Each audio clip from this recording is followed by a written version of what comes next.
Seharian ini saya menyampaikan firman Tuhan melampaui palungan. Saya jamah topik-topik tentang kehidupan untuk mempersiapkan kita tahun depan. Visi kita tahun depan 2023 disebut sebagai tahun menabur doa dan menuai sukacita. Kita harus doa secara sengaja, melalui segala situasi. We must know how to pray through anything and in everything. Kita harus bisa berdoa melalui apa saja dan di dalam segala perkara. Oleh karena itu khotbah saya seharian ini sebenarnya satu tapi dibagi jadi 5. 20% wahyu setiap kebaktiannya. Jangan pernah luputkan satu kalau gembala-gembala sendiri yang berkhotbah. Tolong dicicil satu persatu jikalau ini ibadah pertama Anda. Nah ini topik-topiknya setiap kebaktian. Kita sekarang di ibadah umum yang keempat, saya berikan judul doa dalam kegagalan dan menuai kesempatan kedua. Siapa yang gak pernah gagal angkat tangan? Oh, kalau ada yang angkat tangan hari ini kau baru gagal. Gagal jujur maksudnya. Kita semua pernah gagal. Sungguh, cerita hidup kita hanya satu. Meskipun background kita sendiri-sendiri. Latar belakang tidak sama, tapi ceritanya mirip. Kita ini orang yang dipercayai lagi sama Tuhan. Berapa kali kita itu mengecewakan, tapi Tuhan itu tetap mempercayai kita. You know, God loves you stubbornly. Tuhan itu paling keras kepala soal mempercayai kita. Tuhan itu lembut hatinya. Tuhan hanya membulatkan hatinya untuk mempercayaimu lagi. Karena itu saya ingin untuk kita melihat satu cerita di Alkitab, yaitu dari Simson. Buka bersama dengan saya kitab Hakim-Hakim pasal 16 ayat 23-31. Simson mati. Ayat 23, sesudah itu berkumpullah raja-raja kota orang Filistin untuk mengadakan perayaan korban sembelian yang besar kepada Dagon, Allah mereka, dan untuk bersukaria. Kata mereka, telah diserahkan oleh Allah kita ke dalam tangan kita Simson musuh kita. Dan ketika orang banyak melihat Simson, mereka memuji Allah mereka sambil berseru, telah diserahkan oleh Allah kita ke dalam tangan kita, musuh kita, perusak tanah kita, dan yang membunuh banyak teman kita. Ketika hati mereka riang gembira, berkatalah mereka, panggillah Simson untuk melawak bagi kita. Simson dipanggil dari penjara, lalu ia melawak di depan mereka, kemudian mereka menyuruh dia berdiri di antara tiang-tiang. Berkatalah Simson kepada anak yang menuntun dia, lepaskan aku dan biarkan aku meraba-raba tiang-tiang penyangga rumah ini supaya aku dapat bersandar padanya. Adapun gedung itu penuh dengan laki-laki dan perempuan. Segala raja kota orang Filistin ada di sana. Dan di atas soto ada kira-kira 3.000 orang laki-laki dan perempuan yang menonton lawak Simson itu. Berserulah Simson kepada Tuhan katanya, ya Tuhan Allah, ingatlah kiranya kepadaku dan buatlah aku kuat sekali ini saja. Ya Allah, supaya dengan satu pembalasan juga, ku balaskan kedua mataku itu kepada orang Filistin. Kemudian Simson merangkul kedua tiang yang paling tengah, penyangga rumah itu, lalu bertopang kepada tiang yang satu dengan tangan kanannya, dan kepada tiang yang lain dengan tangan kirinya. Berkatalah Simson, biarlah kiranya aku mati bersama-sama orang Filistin ini. Lalu membungkuklah ia sekuat-kuatnya, maka rubuhlah rumah itu menimpa raja-raja kota itu, serta seluruh orang banyak yang ada di dalamnya. Yang mati dibunuhnya pada waktu matinya itu lebih banyak daripada yang dibunuhnya pada waktu hidupnya. Sesudah itu datanglah ke sana saudara-saudaranya dan seluruh keluarganya. Mereka mengangkat dia dan membawanya dari sana, lalu menguburkannya di antara Zorah dan Esyathol di dalam kubur Manoah ayahnya. Dia memerintah sebagai hakim atas orang Israel 20 tahun lamanya. Kesempatan kedua ya. Gimana kita berdoa saat kita gagal? Banyak orang kalau gagal langsung hengkang dari Tuhan karena putus pengharapan. Satu hal, selalu prematur untuk menyerah kalau kita punya Tuhan seperti Allah kita. Saya kasih satu titel. Titel ini bukan mentah-mentah dari firman, tapi ini menjadi pengalaman pribadi saya. Dan saya percaya ini menjadi pengalaman setiap orang kalau kita mau jujur tentang Tuhan. Tuhan kita adalah Allah yang selalu memberi kesempatan kedua. Dia adalah sang pemberi kesempatan kedua itu. Tuhan tuh baiknya, bukan main. Kalau ada satu hal yang gak masuk akal tentang Tuhan, itu bukan hanya soal kuasanya. Karena membangkitkan orang mati itu mudah bagi dia. Menciptakan dari yang tidak ada menjadi ada, itu segampang membalikkan telapak tangan. Salah satu hal yang paling mustahil, bukan paling mustahil, paling susah untuk dicerna tentang Tuhan kita adalah kasih sayangnya. Why are you so stubborn believing in me? Kenapa Tuhan begitu pengku hati? Kenapa Tuhan begitu tanda kutip keras kepala untuk mempercayai saya? Orang seperti Simpson seperti ini pejina. Dia gak lebih baik dari kita. Dan kita tentunya juga gak lebih baik dari pendosa-pendosa yang ada di dalam firman-Nya. Why you love me so stubbornly? Orang berdosa bisa keras kepala loh. Kita ajak bertobat gak mau. Tapi pribadi yang paling keras kepala di seluruh alam semesta itu adalah Tuhan. Cuman Tuhan tidak mengeraskan hatinya untuk perkara-perkara yang salah. Dia mengeraskan hatinya untuk perkara yang betul. Soal percayai anak-anaknya, mengasihi kita tak henti-hentinya, dia keras kepala. Tak ada setan, tak ada malaikat yang bisa mengubah pikirannya. Sehingga ada ayat bunyinya begini, siapa bisa memisahkan kita dari kasih Kristus? Penganiayaan? Roro jahat di udara? Apa yang di bumi, di langit, atau di bawah bumi? Tidak ada yang bisa memisahkan kita dari kasih Tuhan, termasuk maut. Saya ingin supaya kita mengerti, karena kita semua ini masih punya kecenderungan untuk gagal lagi. Saya khotbah begini ini sebagai vaksinasi. Bukan karena saya doakan agar Anda gagal dalam bisnis atau moralitas, atau mempersiapkan untuk jatuh. Pokoknya soal jalan dalam ketaatan dan kesucian, jangan ada plan B. Orang kalau menikah itu jangan ada pintu belakangnya. Nggak boleh ada exit plan, kalau ada apa nanti diperbolehkan perceraian. Jangan mikir demikian. Tapi saya tahu sebagai hamba Tuhan, waktu saya berdoa saya merasakan bahwa saya harus mempersiapkan jemaat kalau melewati lembah kegagalan. Karena kita ini masih hidup, nggak mau gagal, gampang. Tinggal mati. Selama kita hidup, selama kita bernafas, kita masih harus diperhadapkan dengan kegagalan. Makanya khotbah hari ini mempersiapkan kita, memberi kita teologi tentang failure. How to fail gracefully. Ironis ya kalau yang tahu bahasa Inggris, gimana kita bisa gagal dengan cara yang graceful. Gimana kita bisa gagal dengan cara yang beranugerah. Pastor Philip, apakah ajaran kita boleh jatuh? Yang penting pokoknya diampuni Tuhan nanti. No. Jatuh itu sakit loh, kalau gak percaya coba jatuh. Buk gedebuk. Sakit. Yang sakit yang nanggung siapa? Bukan lagi Yesus. Yesus sudah mati sekali untuk selama-lamanya. Sakit sekali di Kalvari, tapi hanya sekali. Anda kalau jatuh lagi tiap hari, yang sakit Anda bukan Tuhan. Belum lagi orang-orang yang Anda cintai itu Anda sakiti. Tapi saya percaya firman yang saya sampaikan ini mempersiapkan kita untuk 2023. If you must fail, kalau Anda harus gagal, saya harus gagal. Gagallah dengan cara yang paling bertuhan. Jangan lari dari hadiratnya. Kemanakah aku dapat pergi menjauhi rohmu Tuhan? Don't run. Run to him instead. Larilah kepadanya. Kalau Simpson bisa diampuni, kita juga. Taruh doktrin itu di kepala. Taruh hadirat itu di hati. Bahwa Allah kita itu soal mengasihi kita udah bulat hati. Dia gak akan pernah give up, gak akan pernah nyerah atas Anda, atas saya. Jadi jangan bunuh diri. Gak boleh ada orang Kristen yang sampai bunuh diri, itu gak boleh. Yudas itu bukan patron. Makanya itu kalau tahun depan kita itu berjalan dengan iman, jangan takut gagal. Justru karena takut gagal banyak orang jadi gagal. Saya kasih boosternya hari ini. Kalau memang harus gagal, ingatlah Allah kita pemberi kesempatan kedua. Tuhan bukan pemberi kesempatan ketiga ya. Jangan salah ya. Nanti kita meremehkan kasih karunia. Setiap kali gagal Tuhan ampuni. Berikutnya kalau gagal lagi Tuhan gak akan ingat kegagalan sebelumnya. Jadi ini bukan kesempatan berikutnya.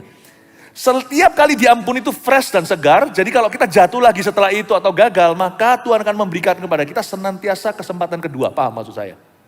Tidak pernah Tuhan kasih kita kesempatan ketiga. Sebab Tuhan tidak ungkit-ungkit lagi. Kalau orang tua, papa, mama pun bisa berkata, lah gitu lagi, kamu gak berubah dari dulu sampai sekarang selama-lamanya. Orang tua bilang ampuni, tapi yang dulu masih diingat lagi. Kalau anaknya jatuh dan gagal lagi, paham maksud saya? Tuhan gak gitu. Tuhan gak pikun, tapi kalau Tuhan bilang lupakan, dia sungguh-sungguh lupakan. Makanya ada ayat sejauh timur dari barat.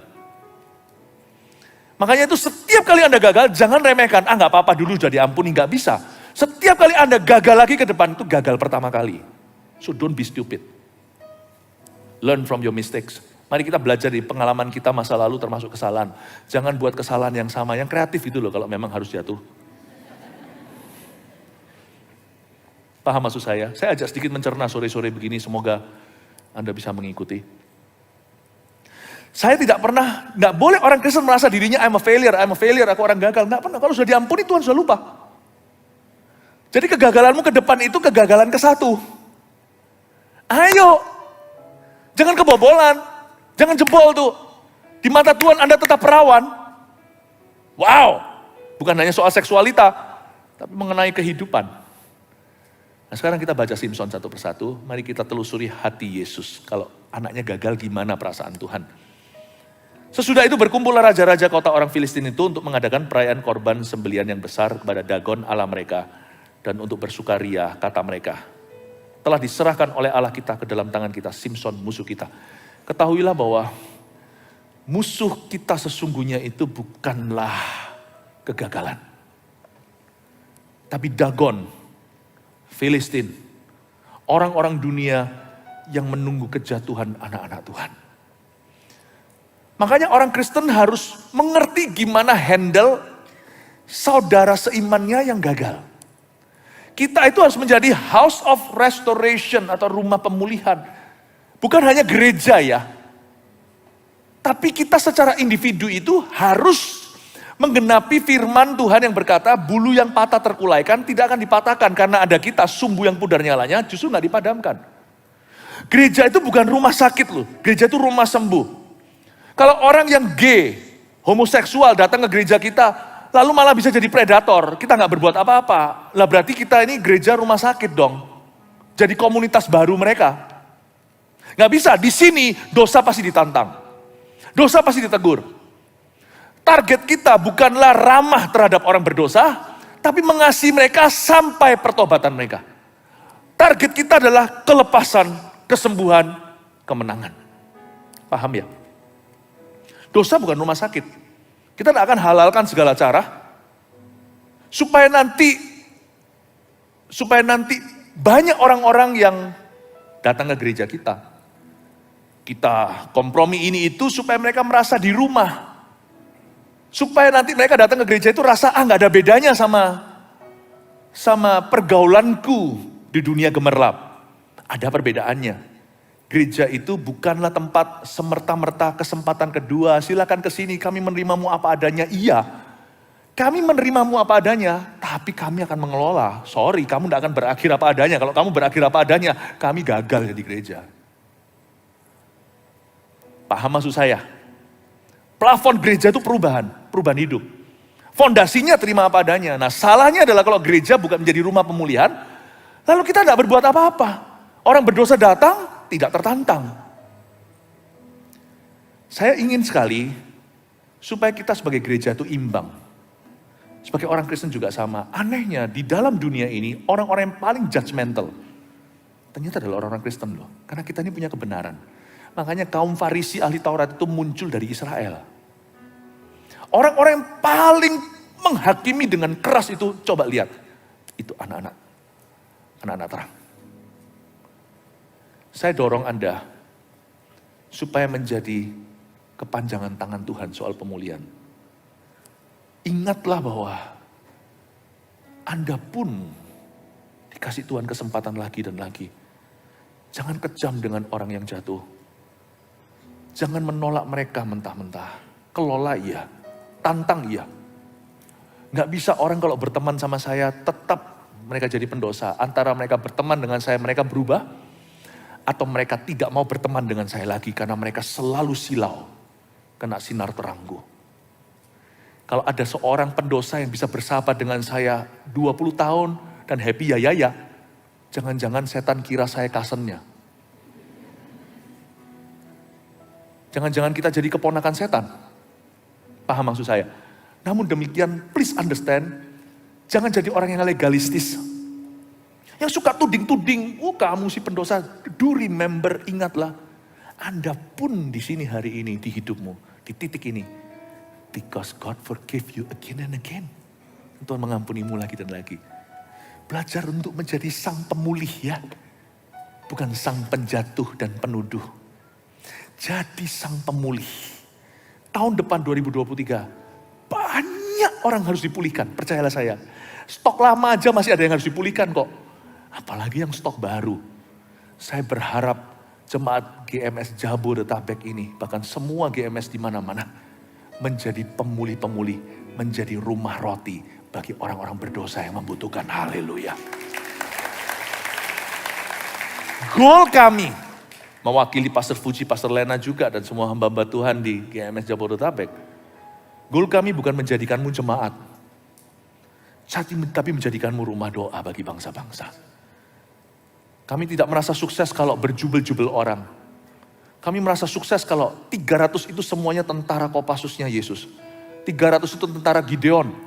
Apalagi kalau puluhan ribu, lebih seru. Saya berdoa masing-masing Anda, maaf saya tuding Anda begini ya.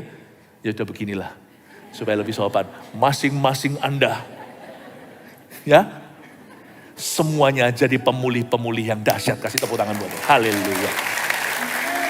Oh, haleluya. Simson mati. Sesudah itu berkumpul raja-raja kota orang Filistin tadi. Dan ketika orang banyak melihat Simson ayat 24, mereka memuji Allah mereka sambil berseru, telah diserahkan oleh Allah kita ke dalam tangan kita, musuh kita, hahaha, perusak tanah kita, hahaha, dan yang membunuh banyak teman kita. Itu. Musuh kita sesungguhnya, itu orang-orang yang ingin melihat Kristus dihina. Jangan musuhi mereka, jangan sandangkan pedang. Senjata kita bukan dari dunia. Tapi di luar sana itu, ada banyak orang menunggu orang Kristen gagal dan jatuh. Baik bisnisnya, pernikahannya, whatever. Banyak, sungguhan.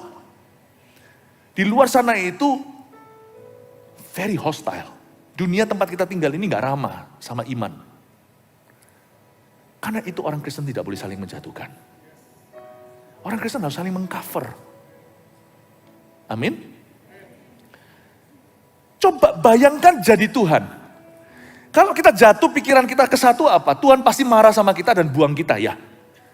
Padahal Tuhan berkali-kali berkata, sekali-kali aku tidak akan meninggalkanmu, sekali-kali aku tidak akan menolakmu. Never will I forsaken you, bukan hanya will I leave you. Aku gak akan pernah nolak kamu, aku gak akan pernah meninggalkanmu. Mau tahu perasaan Tuhan kalau ada satu orang Kristen bisnisnya jatuh? Atau kalau ada seorang hamba Tuhan yang jatuh? Mau tahu perasaan Yesus? Coba lihat ayat 24. Dan ketika orang banyak melihat Simson, mereka memuji Allah mereka. Tahukah setiap kegagalan anak Tuhan, pujian bagi setan. Happy ya, happy ye, saya senang jadi anak Tuhan. Bukan saya senang anak Tuhan ada yang jatuh. Setiap kali ada orang gagal, itu termasuk Anda loh. Kalau Anda gagal, jatuh, misalnya dalam pornografi, atau tiba-tiba ada satu yang slip of the tongue, atau terpleset lidahnya, keluar kata-kata kotor. Itu jangan hina, jangan diremehkan ya, keluar kata-kata sumpah serapah. Saya pernah kenal seorang nabi, waktu itu saya ada di Vancouver, Kanada.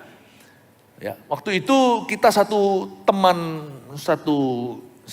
teman-teman pelayanan, salah satunya itu marah, emosi, keluar kata-kata sumpah serapah. Itu saya lihat dengan mata kepala sendiri waktu kita doa itu nabi gak tahu. Gak tahu apa yang terjadi itu di kalangan anak-anak muda kejadiannya. Dia nangis. Kenapa tuh nangis? Lalu dia tumpang tangan ke teman saya ini dan berkata, ampuni dia Tuhan, ampuni dia. Cuman keluar kata binatang di sini. Besoknya pelayanan, itu nabi bisa tahu. Tapi nggak semua kisah Anania Safira itu terjadi di gereja. Kita harus masing-masing mawas diri, tahu sendiri bahwa ada Roh Kudus di dalam rumahnya. Ada Roh Kudus di dalam bait sucinya, yaitu di dalam tubuhmu. Tahukah setiap kali ada anak Tuhan, kilaf, itu pujian untuk setan. Mereka memuji Dagon, mereka memuji Allah mereka. Ini adalah Dan ketika orang banyak melihat, kapan mereka memuji Dagon? Ketika mereka melihat Simson. Ketika orang banyak itu ayat 24 melihat Simson, mereka memuji Allah mereka sambil berseru, telah diserahkan oleh Allah kita ke dalam tangan kita, musuh kita. Kegagalan orang Kristen. Inilah pemandangan umum kegagalan orang Kristen. Tiap kali ada satu saudara seiman jatuh bisnisnya. Kalau di dalam bisnis, dunia bisnis, jangan saling menjatuhkan. Sekalipun kalau ada persaingan, bersainglah secara sehat. Tapi dalam rumah Tuhan, sekalipun bidang bisnisnya sama misalnya, sama-sama buka toko itu, yang satu cek toko sebelah. Anda kalau sama-sama pelayanan satu CG contohnya, sisihkan semuanya. Karena di dalam area, di dalam gereja itu arena kerajaan sorga. Justru harus saling mendoakan dan berbesar hati. Di luar sana Tuhan suruh kita untuk bisa mengasihi musuh kita, tampar pipi kanan, kasih pipi kiri. Kok ini saudara seiman, kasih 2 pipi. Di luar sana bersainglah secara sehat. Tapi di dalam sini jangan saling sikut. Jangan punya perasaan gimana karena bisnisnya sama. Ingatlah kalau ada satu anak Tuhan keuangannya jatuh. Pujian ditujukan kepada Dagon Allah Filistin. Musuhmu itu bukan saudara seimanmu. Musuhmu adalah kuasa kegelapan yang di luar sana. Dan orang-orang yang tidak mau tunduk kepada Kristus. Karena itu anak-anak Tuhan harus tidak boleh picik rohani. Kita itu punya pemandangan yang lebih besar. Orang banyak itu melihat Simson, mereka memuji Allah mereka. Dan mereka bersyukur kepada Dagon yang telah menyerahkan ke dalam tangan mereka. Simson, bayangkan kalau Tuhan melihat satu anak Tuhan itu jatuh. Tuhan itu sedih dan cemburu. Karena Tuhan itu melimpahkan kemuliaannya. Makanya waktu Tuhan di perjanjian lama itu keluar kata ikabod. Bahasa Ibraninya. Ikabod. Yang namanya kemuliaan itu, Shekinah, itu di bahasa Ibraninya itu kabod. Kabod itu artinya bobot, berat. Bahasa Jawanya abot. Itu sungguhan. Itu bicara tentang the heaviness of God's presence. Jadi waktu bangsa Israel terpaksa dijarah, bait suci diruntuhkan, dan mereka semua penduduk ditawan, termasuk nantinya Daniel, Sadrak, Mesak, Abednego, semuanya itu ke Babilonia. Waktu itu Tuhan melalui seorang nabi mengatakan bahwa inilah ikabod, bahwa kemuliaan Tuhan telah tercabut dari bangsa Israel. Tuhan itu terpaksa najiskan bait sucinya. Karena umat Tuhan terlalu bejat. Sebenarnya Tuhan itu tidak pernah taking pleasure. Tuhan tidak pernah suka dan hobinya menghukum kita. Sungguh, kalau kita dihukum Tuhan itu jangan marah dan kecewa sama Tuhan. Karena Tuhan lebih gak suka menghukum kita daripada kita suka dihukum. Tuhan lebih benci menghukum kita daripada kita itu benci dihukumnya. Makanya kita itu gak berhak untuk marah sama Tuhan kalau kita didisiplin atau apa. Karena Tuhan tidak pernah takes pleasure. Tuhan tidak pernah menikmati menghukum anak-anaknya. Anak kecil nggak tahu, waktu saya masih kecil itu hukum anak saya kalau memang harus. Karena saya nggak simpan rotan, orang tua yang simpan rotan tidak mencintai putra-putri. Tapi setiap kali anak-anak kami tidur itu, saya dan istri saya kadang-kadang mengintip. Buka pintu mereka perlahan-lahan, lihat wajah mereka, tadi barusan saya marahi hebat. Hati saya itu loh, pedih sekali kalau saya beritahu, you're grounded, kamu nggak boleh keluar. Atau anak kita ambil hak-haknya misalnya mainan. Tidak boleh main game atau apa. Itu hati saya itu ingin mengembalikan. Sesedih-sedih anak itu karena dia tidur sudah pulas dengan bengap matanya. Karena tadi habis dimarahi sama mami, khususnya dedinya. Saya kalau sama anak tegas. Tapi ketika dia tidur dia gak sadari. Kamu gak suka ya nak dihukum dan dimarahi. Papamu jauh lebih gak suka marahi kamu. Itu hati saya itu ingin kembalikan semua. Jangankan kasih game, saya mau belikan kalau bisa tuh public games untuk dia. Nah, tidurnya lucu, tapi tadi bangunnya menjengkelkan. That's the father's heart. Hati Bapak. Bapak itu gak pernah suka menghukummu. Makanya jangan masuk hadirat Allah dan kata, ya sudah hukum aku memang salah. Udahlah, kalau salah itu bilang sorry, gak usah janji palsu. Aku janji lain kali gak usah. Nangis aja dengan penyesalan dan berkata, Tuhan pasti aku kekuatan supaya lain kali aku lebih hati-hati. Cukup, Tuhan tuh gak perlu dikasih bumbu. Karena hatinya sudah for you. Allah yang memberi kesempatan kedua itu karena hatinya itu kayak gitu. Dia itu gak suka Ikabod itu. Masa Tuhan suka, syukur, tahu rasa lu, kapok kan? Sekarang Babilonia hajar kalian. Sebelah situ yang Israel 10 suku dihajar sama Asyur.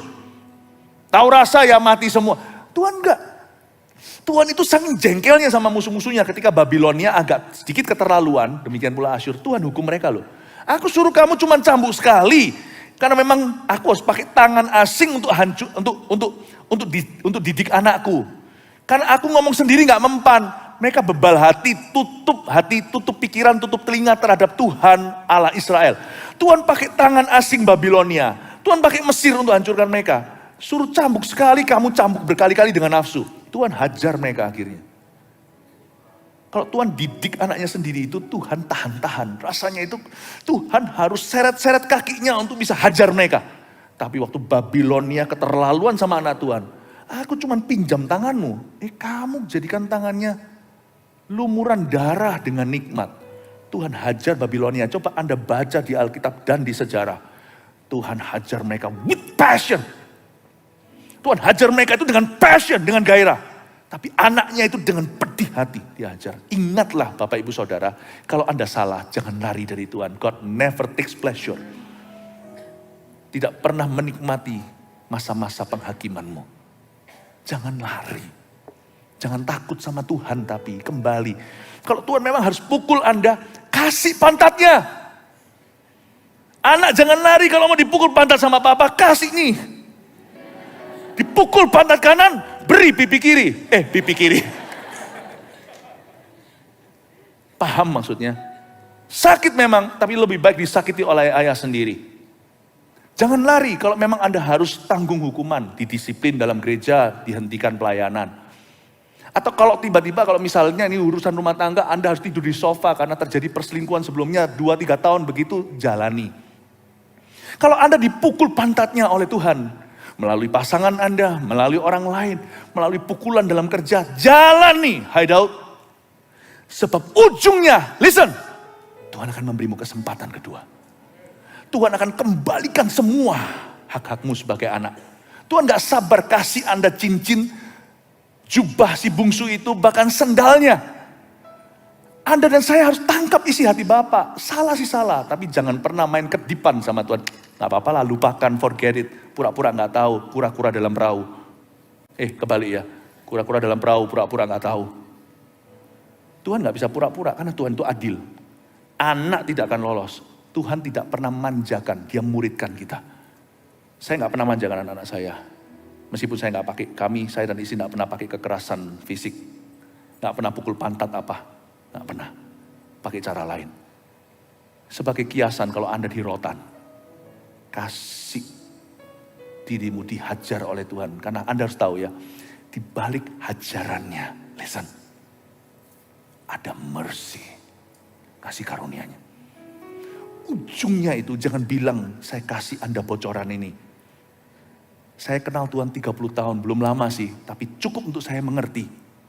Di balik semua hajarannya di hidupku dan saya curiga dalam hidupmu juga. Ujungnya, tak beritahu ya bocorannya. Jawaban akhirnya gak usah nyontek di sekolah. Ujungnya Tuhan berniat memberimu kesempatan kedua. Itu hati Bapak. Dan Simson tahu itu.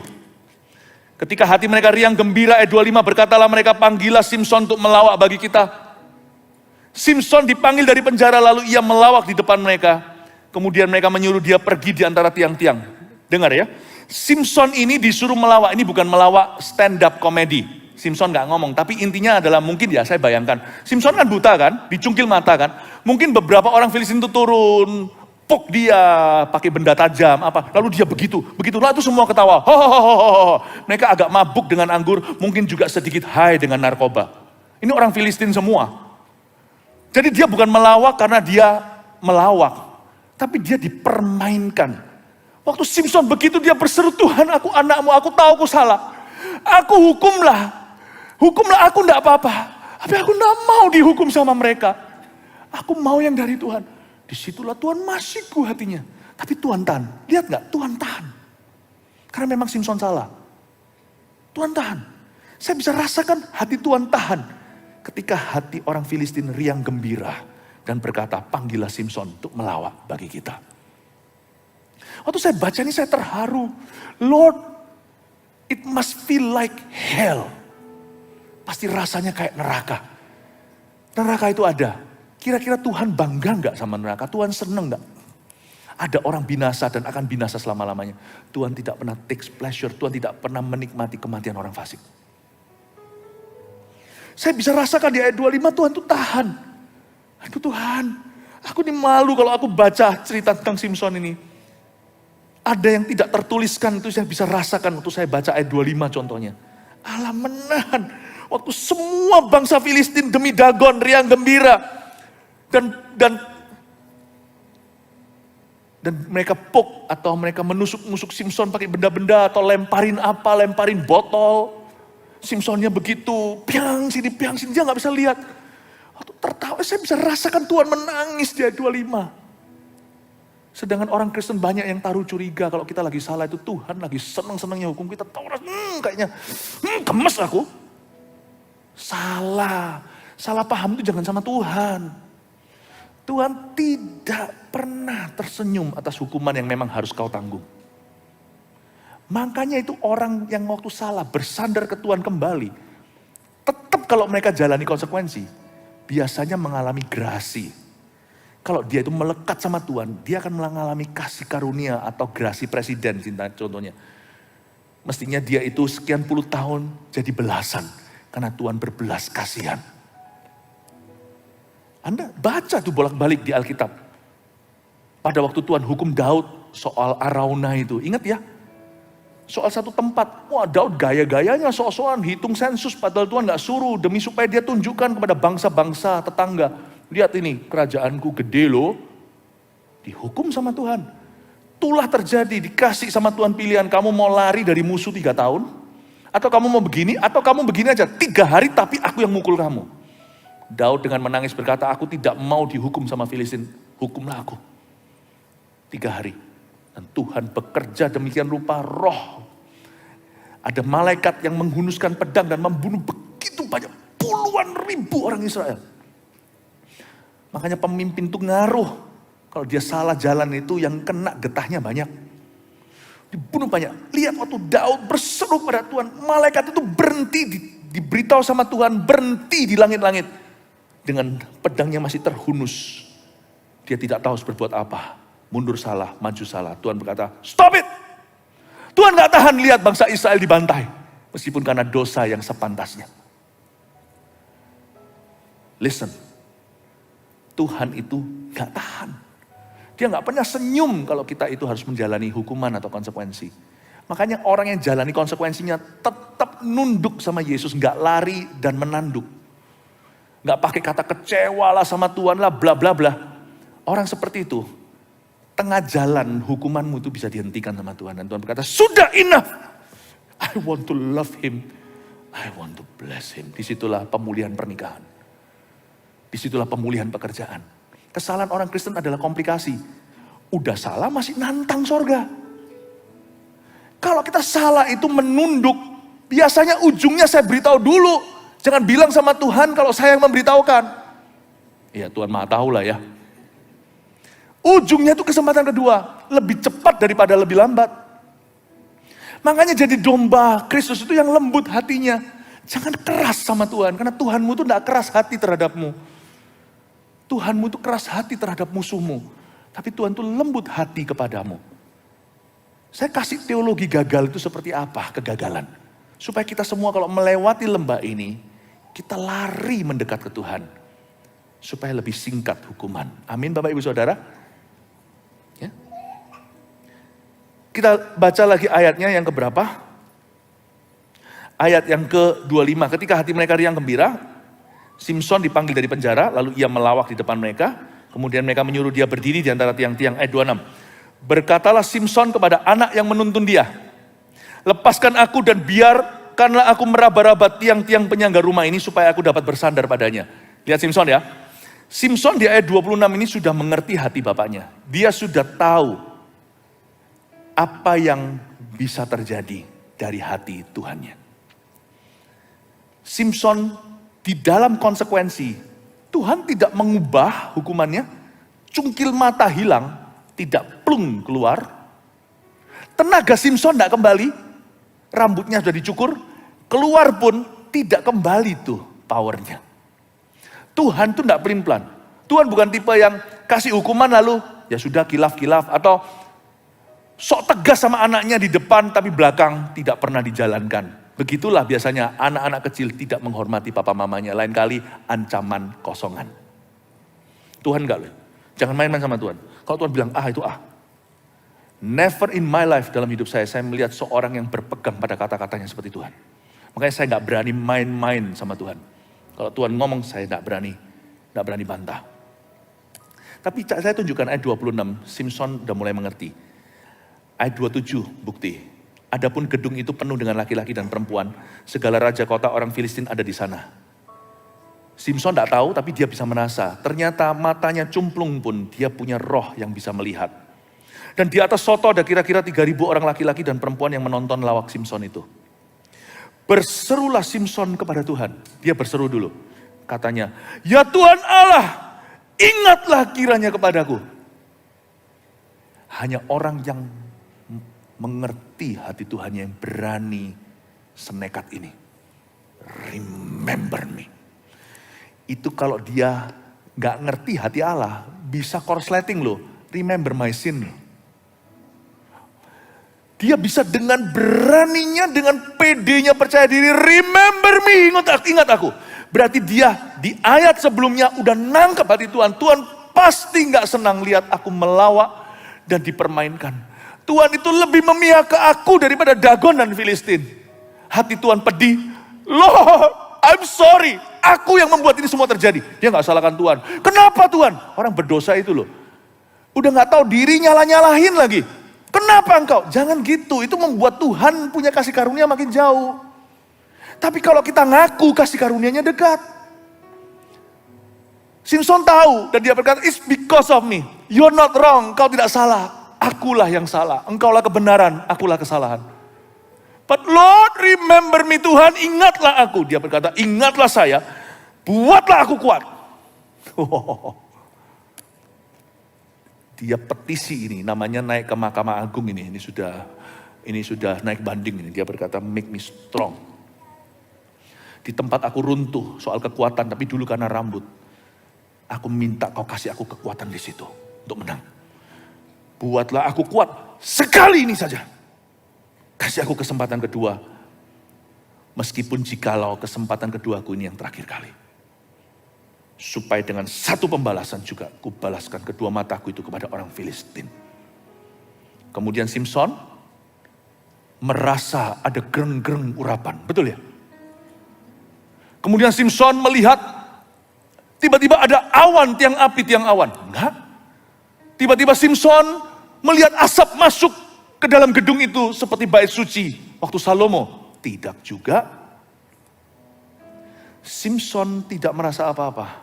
Simson cuma nangkep aja hati Tuhan. Bahwa dia tetap bisa berdoa di dalam kegagalan dan konsekuensi kegagalannya. Dan kemudian Simson merangkul kedua tiang yang paling tengah. Ini orang berani nih. Udah gak punya power. Kalau saya jadi dia, kalau saya ragu sama kasih karunia Allah, saya cari tiang-tiang yang kurus. Mungkin sisa-sisa otot bisepku ini masih bisa goyahkan beberapa, mati 10. Dia ke tiang tengah, dia minta poros kehendak Allah. Ini orang berani banget. Harusnya dia pilih tiang. Dia minta dengan jelas kepada seorang anak. Kemudian Simson merangkul kedua tiang yang paling tengah. Penyangga rumah itu. Lalu bertopang pada tiang satu dengan tangan kanannya dan kepada tiang yang lain dengan tangan kirinya. Kalau Tuhan kasih aku kesempatan kedua, kasih aku plan A, bukan plan B. Luar biasa. Ini orang luar biasa. Dia itu punya rasa yakin sama Tuhan, itu kita harus belajar. Biasanya orang kalau gagal udah gak yakin. Dia ini gagal, masih bisa yakin lagi. Tapi dia bukan tipe orang yang gak tahu diri. Ada orang itu yang tebal muka, udah gagal gak tahu diri, paham maksud saya. Ada pengkhotbah yang sudah jatuh, mau aja terus khotbah. Janganlah, menurut saya ada baiknya Anda tidak berkhotbah. Tidak berkhotbah. Ini bukan tipe orang yang tidak mau ditegur. Ini bukan tipe orang yang tidak mau melewati proses pertobatan.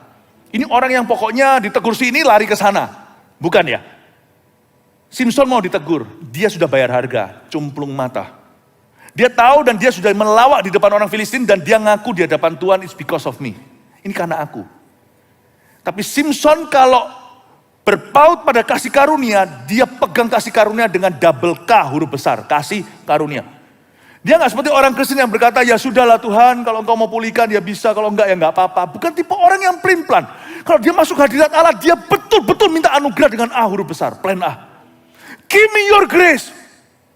Aku gagal memang di area ini, but I want to see your glory. Kalaupun aku harus mati meraihnya, kasih aku kesempatan lagi. Dan dia minta diarahkan, dituntun ke penyangga, ke pilar-pilar utama rumah itu, persis di tengah. Dia minta kepada poros kehendak Allah. Kalau Tuhan pulihkan aku, jangan kasih aku plan B, jangan kasih aku plan C, kasih aku plan A. I admire his boldness and faith. Saya sangat mengagumi dia punya iman dan keberanian.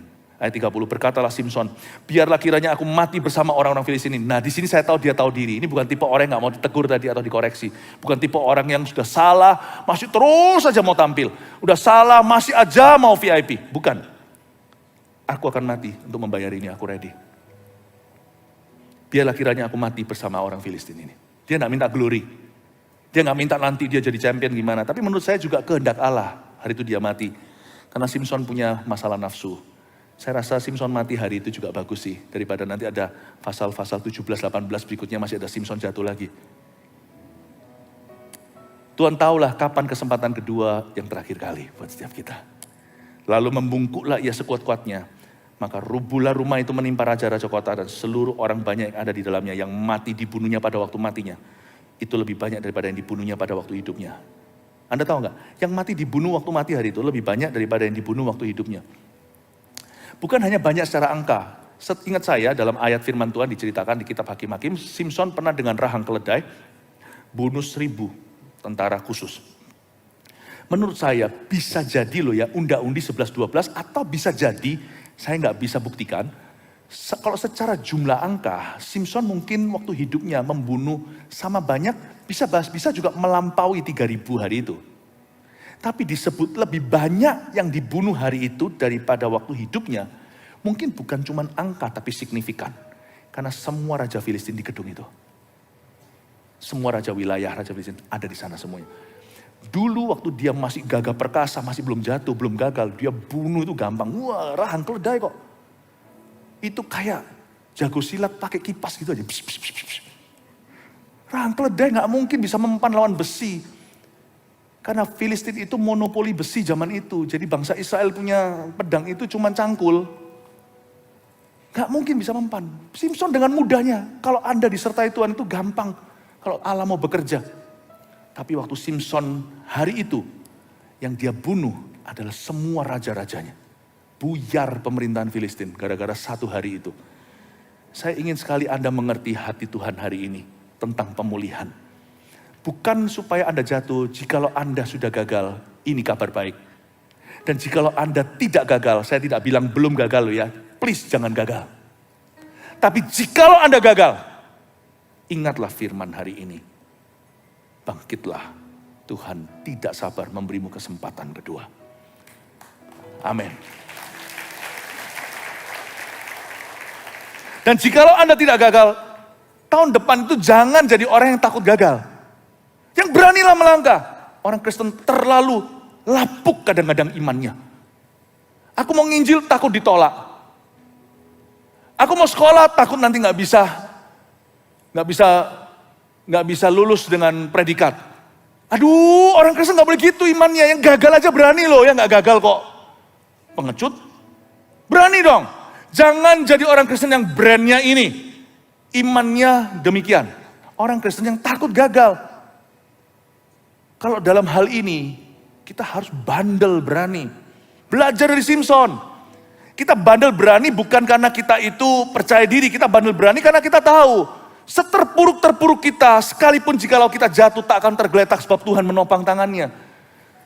Punya Allah seperti dia, aku seharusnya tidak menjadi orang yang takut gagal atau mudah gagal. Sekalipun gagal karena aku punya Allah seperti dia.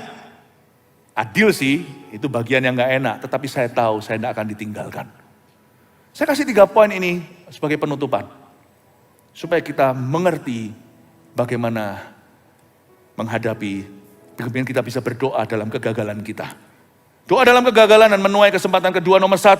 Tuhan selalu rindu memberi kita kesempatan kedua. Titik, udah jangan dikasih koma, terima itu mentah-mentah. Kita sudah panjang lebar, saya jelaskan lewat cerita Simpson barusan. Tuhan selalu rindu memberi kita kesempatan kedua. Oke, tangkap isi hati Tuhan. Tuhan tidak marah-marah. Dan Tuhan tidak gampang kecewa. Banyak orang Kristen kalau doa itu super rohani. Tuhan, aku tahu engkau pasti kecewa sama aku, jangan sok tahu. Anda tidak tahu Tuhan itu. Otot percayanya kepada umatnya itu otot baja. Jangan tuduh Tuhan dan fitnah. Engkau pasti kecewa sama saya. Jangan GR. Jangan pernah katakan pada Tuhan, engkau sudah berada di ujung tanduk. Engkau itu sudah berada di titik putus asa sama hidupku. Jangan sok kenal, sok dekat, sok tahu soal itu. God is willing to give you another chance. 2. Berseru pada Tuhan saat putus asa mendatangkan kuasa. Itu dia. Malah kalau putus asa malah harus berseru. Jangan lari dong dari hadiratnya. Malah kalau kita merasa nggak bisa itu malah harus berdoa. Jadi tahun depan itu jangan hanya mempersembahkan syukur. Tapi persembahkan korban syukur. Kalau datang ke gereja nggak rasa ingin memuji Tuhan. Lagi berat nih hati, lagi gelisah, lagi galau, lagi banyak masalah. Malah datanglah lebih early, datanglah lebih pagi. Melompat-lompat di sini meskipun air mata berlinang. Meskipun matanya berlinang air. Meskipun wajahnya berlinang air mata. Kita harus mengerti poin ini supaya jadi orang Kristen yang tough. Juga ketika kita tidak berhasil sesuatu. Bahwa saat aku putus asa, itulah alarmku bunyi untuk aku berdoa lebih. Jangan jadi orang Kristen yang giving up, yang menyerah. Paham ya? Pastor Philip tolong beritahu tahun depan gimana? Sama saja seperti tahun ini. Apakah ada nubuatan untuk tahun depan? Sama aja seperti tahun lalu sama tahun lusa. Sama. Alkitab katakan di pengkhotbah, nggak ada yang baru di bawah kolong matahari. Setiap tahun ada up and down-nya. Tiap tahun ada suka dan dukanya. Tapi orang bilang tahun depan ini kan tahun naga, tahun Gatot Kaca, tahun apa ya? Sama saja. Selama tahun itu di bawah matahari, selalu sama. Yang beda kita, I'm tougher. Loh ya ayo, aku enggak takut gagal. Kamu pernah gagal? Ya sudah, aku tetap minta karya Tuhan di area itu.